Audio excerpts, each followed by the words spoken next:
This is a quick video tutorial showing how to export auctions from your store. This feature allows you to export all the auctions on your store or a specific page into a CSV file. Exporting auctions can be useful for data analysis, generating reports, or whatever purpose you see fit with the data.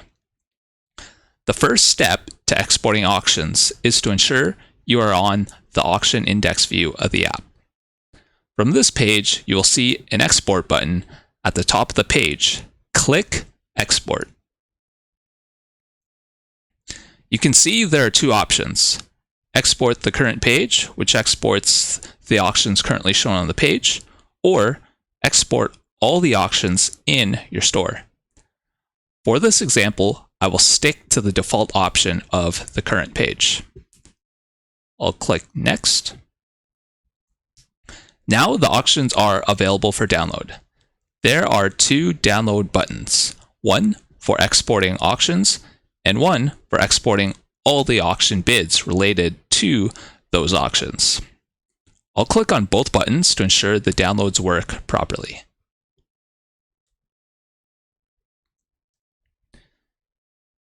It looks like everything works, and that's how you export auctions from your store.